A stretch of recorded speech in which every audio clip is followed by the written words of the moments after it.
À tous, vous l'avez compris, aujourd'hui c'est mon tour. En effet, JJ va vous introduire au niveau de l'actualité d'un club de Ligue 1. En deux mots, Issa Nissa. À mon avis, vous l'avez compris, littéralement, allez Nice, le slogan des supporters niçois. Ils viennent d'en enquiller 4 à Lille, le champion sortant. Et donc, c'est d'autant plus intéressant d'en parler. Est-ce simplement un petit effet passager? Est-ce un début de saison où les préparations disparates peuvent expliquer un tel succès? On va y revenir à travers cette présentation qui se fera en 3 étapes. La première, donc la présentation de l'équipe. Dans un second temps, on parlera des forces et des faiblesses de cet effectif. Et en guise de conclusion, on essaiera d'émettre un petit pronostic sur la saison et sur le classement final qu'on espère pour cette équipe niçoise. Et on parlera d'un joueur qui retient toute notre attention et qui sera à suivre. Alors je vous invite donc à vous installer confortablement, de vous abonner sur notre chaîne Saint-Étienne ainsi que sur nos différents réseaux que vous trouverez en description en dessous de cette vidéo. Issa Nissa, c'est parti. Alors avant d'entamer la description de l'effectif complet de l'OGC Nice, il convient tout de même de parler de l'organigramme du club, ce qui me paraît être un prérequis pour pouvoir continuer la suite et pour pouvoir présumer de l'ambition du club. À commencer par la présidence du club, où l'on retrouve Jean-Pierre Rivière et Julien Fournier qui est directeur du football. On continue avec l'équipe professionnelle, et là, ça devient intéressant. On trouve comme entraîneur Christophe Galtier et Olivier Dallaglio, à ne pas confondre avec Dalloglio. Je ne suis pas complètement allé au sommet de la pyramide. On trouve évidemment le groupe Ineos qui a racheté le club en 2019 et qui a décidé d'avoir une politique qui permettrait au club de grossir, de faire de l'OGC Nice non pas un club de deuxième partie de tableau, mais un club avec une aura, une portée nationale importante, et qui pourrait ensuite avoir des ambitions un peu plus élevées, à l'image de ce que peut faire Leipzig, un club comme Leipzig, ou un club comme le Bayer Leverkusen. Alors la stratégie, elle a été claire dès le départ, et c'est Ratcliffe, le propriétaire d'Ineos, qui a eu des phrases, des déclarations, en disant que l'objectif n'était pas de récupérer des joueurs de 26-28 ans, mais plutôt de prendre des joueurs assez jeunes, à fort potentiel, afin de les faire éclore et d'avoir une progression. Donc là, on va entamer la description de l'effectif, pour mieux comprendre ces objectifs-là qui avaient été fixés par Ratcliffe et qui sont repris maintenant par tout le staff technique que je viens de vous présenter et qui nous permettra donc ensuite de comprendre pourquoi cette équipe sera redoutable et sera à craindre pour l'année 2021-2022.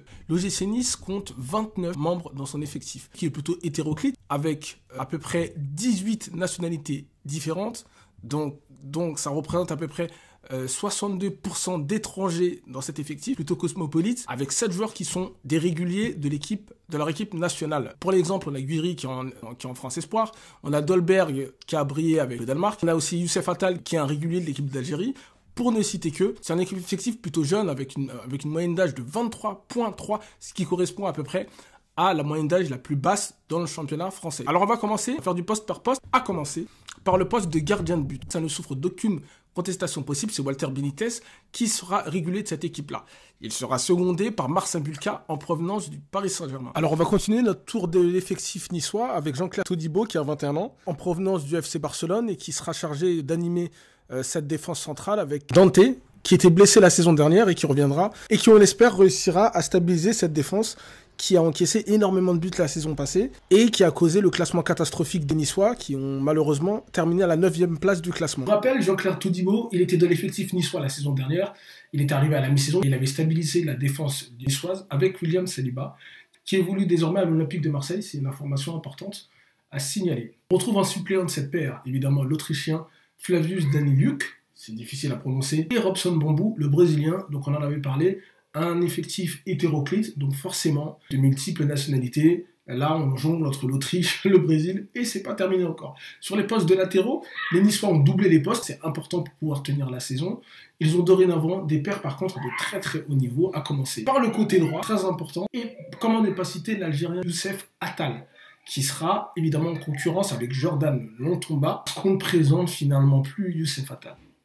C'est un tueur à gages. Et sur un côté, c'est l'assurance de changer de couche pour l'adversaire toutes les 30 ou 40 mètres en courant avec lui, parce que c'est un joueur absolument exceptionnel avec des appuis du tonnerre. C'est plus un ailier qu'un défenseur, mais c'est l'un des tout meilleurs. S'il réussit à garder de la régularité, c'est tout simplement ce qui se fait de mieux peut-être en Afrique, mais en Europe aussi. Sur le flanc gauche, de l'autre côté, on retrouve le nouvel arrivant Melvin Barr. Ça vous évoque peut-être quelque chose, parce qu'il a passé forcément des très douloureuses vacances du côté de Tokyo. Vous l'avez bien compris, il faisait partie de la délégation française aux Jeux Olympiques. Et donc, il aura des traumatismes évidemment à oublier cette équipe niçoise. Alors, il se disputera la place avec Hassan Kamara, le néo-international ivoirien. Ce sera une lutte acharnée entre les deux parce qu'ils ont à peu près les mêmes qualités sur la puissance, la qualité technique, la vivacité, la vitesse. Donc, ce sera à suivre et ce sera dantesque. Il y aura la bataille des milieux à Nice. Je ne parle pas de film, je ne parle pas de série. Ce sera une lutte de 6 pour 2 places. Alors, on exclut Pierre Lesmelou et William Cyprien qui ont pris la poudre d'escampette. Bien que ce soit des protagonistes de la saison 2020-2021, ils ont quitté l'effectif et donc on va se focaliser sur les restants, parmi lesquels Kefren Turam, Morgan Schneiderlin, le fantasque et extraordinaire Hicham Boudaoui et Alexis Trouillet. Alors ils auront fort à faire pour résister aux arrivants parce qu'il y a eu des nouveautés. On parle évidemment de Pablo Rosario et Mario Lemina en provenance du PSV Eindhoven pour Pablo Rosario et de Fulham pour Mario Lemina. On a ensuite une ribambelle d'ailier droit, d'ailier gauche et d'attaquants dans cet effectif. On va commencer avec les ailiers droits avec Dan Ndoye. Il faudra faire très attention avec lui, qui est capable du meilleur comme du pire, mais qui a un sacré potentiel. Et la recrue phare de cet été, Calvin Stengs, recruté pour 15 millions d'euros à la Z Alkmaar du côté des Pays-Bas. On fait un petit détour vers l'aile gauche avec Lucas D'Acunha, excusez-moi pour la prononciation, et une arrivée en tout cas sensationnelle en provenance de l'AS Rome, le fils de Patrick Kluivert qui évoluait au FC Barcelone, Justin, très vif, technique, qui a une capacité d'élimination absolument exceptionnelle, qui peut aussi être un excellent finisseur. Si ce sera la future attraction du championnat, la future attraction du football mondial. Il est tout jeune, il a 21 ans il me semble, donc ce sera à suivre du côté niçois. On arrive sur l'animation offensive, on ne va pas citer tous les noms de l'effectif, mais les noms les plus importants, Amine Gouiri et Casper Dolberg. Il s'agit de 2 joueurs absolument incroyables. Le premier, Gouiri, qui a fait une saison stratosphérique la saison dernière, qui a porté l'OGC Nice sur ses épaules, et Dolberg qui a été comme un intermittent du spectacle, mal aidé par des blessures, mais qui sera fortement à suivre cette année. Alors bien évidemment, c'est de la qualité dans toutes les lignes, et pour tenter d'exorciser l'épouvantable saison 2021, où, rappelons-le, Nice a quand même fini à la 9e place du classement. En 2019-2020, ils avaient accroché une 5e place. 9e place, c'est une régression absolument incroyable. Éliminé en phase de poule de l'Europa League, avec en cours de saison le limogeage de Patrick Vieira. Christophe Galtier est donc forcément prévenu des tumultes qu'il va pouvoir rencontrer à l'OGC Nice. Pour finir avec la première partie, cette fois-ci, nous allons parler des forces et des faiblesses de l'OGC Nice pour la saison 2021-2022. On va organiser ces parties avec 3 points, 3 forces, 3 faiblesses de l'effectif niçois. Nous allons commencer par le premier point fort de cette équipe niçoise. Et évidemment, on est obligé d'en parler, les individualités à en venir, ou simplement le talent intrinsèque dans cette équipe qui est absolument incroyable. Et défensivement, c'est la samba, ça faut le dire.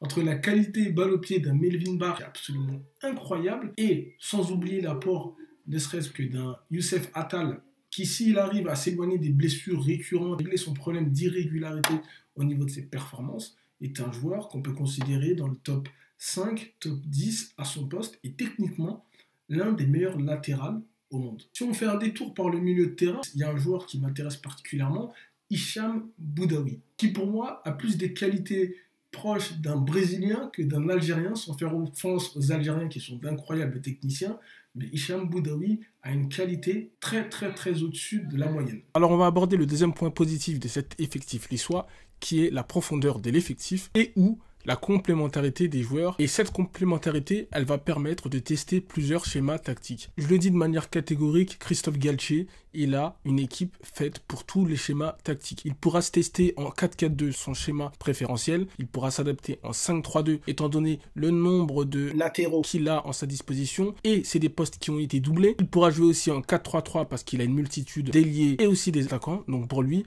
un champ des possibles qui est complètement ouvert. La pluralité des profils est énorme. Il y a du physique, de la technique, de l'explosivité, de la vivacité. Et donc, pour lui, c'est top. Pour un entraîneur, avoir autant de profils, c'est génial. Il va s'amuser. Kluivert, Boudaoui, Attal, Gouiri, Alexis Claude Maurice. Je pense que dans le top 3 en Ligue 1, peut-être 1 ou 2 équipes peuvent se targuer d'avoir des joueurs de cette qualité-là. Et cela nous amène à notre troisième point. Et quand on parle de qualitatif, il faut une personne pour pouvoir guider le troupeau. Christophe Galtier le druide, le faiseur de bien de Lille. Alors il a repris un effectif pléthorique, un peu comme ce qu'il avait l'été dernier et l'été d'avant du côté de Lille. C'est un peu la même chose qu'il va essayer de faire à Nice, avec pléthore de talents, qui finalement n'attendent qu'à être domptés et accompagnés. Il manie le verbe, il s'est fédéré et il fait adhérer à son projet. Finalement, c'est peut-être le chaînon manquant qui a fait tâche la saison d'avant. On ne va pas manquer de respect à Patrick Vieira, mais je pense que la différence entre Patrick Vieira et Galtier, elle résume en un seul mot, l'expérience. On va débuter nos 3 points en ce qui concerne le point faible. Comme on l'a dit précédemment, c'est une équipe qui compte les 2-3 quarts de joueurs étrangers et qui ont en plus une moyenne d'âge de 23,3 dans l'effectif.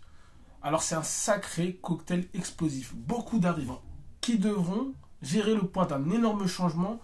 Ils devront apprendre ou réapprendre en fonction d'un contexte nouveau, d'autant plus dans un contexte extrêmement jeune. Et c'est finalement ce qui a un peu coûté la saison passée à Nice. La formule n'a pas changé cette année finalement avec des jeunes qui arrivent de nouveau, mais c'est assumé par la politique sportive du club et assumé par Galtier qui a été recruté en ce sens. Et il faudra faire attention aussi à la barrière de la langue avec un coach français. Ça peut être un frein dans le développement de cette équipe et je pense qu'il va falloir faire attention à cette donne jeunesse où il n'y a pas trop de mélange entre la jeunesse et des joueurs plus expérimentés et qui peut causer du tort à cette équipe. En parlant de joueurs expérimentés, finalement on arrive à notre deuxième point, il manque des joueurs expérimentés et un buteur confirmé. Comme on l'a dit, c'est une équipe très jeune et qui dit équipe jeune dit absence de joueurs d'expérience et c'est une obligation dans un effectif d'en avoir. Alors qu'est-ce que je reproche à cette équipe niçoise?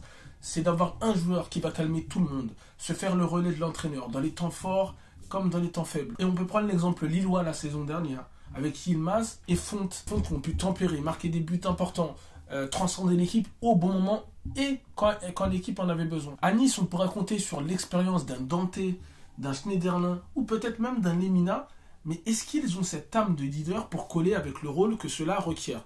Ça, je mets le petit point d'interrogation. On peut aussi parler de la question du buteur confirmé. Alors oui, Gouiri a planté l'année dernière, c'est le cas de le dire, mais est-ce vraiment un buteur? C'est pas un buteur, c'est pas un numéro 9. Bien sûr, il a une activité hyper importante et il permet de faire briller l'attaquant qui tourne autour de lui. Et là, on vient au cas d'Holberg. Dolberg, je le considère un peu comme le buteur par intermittence. Il est trop souvent absent, blessé et il n'offre pas de garantie.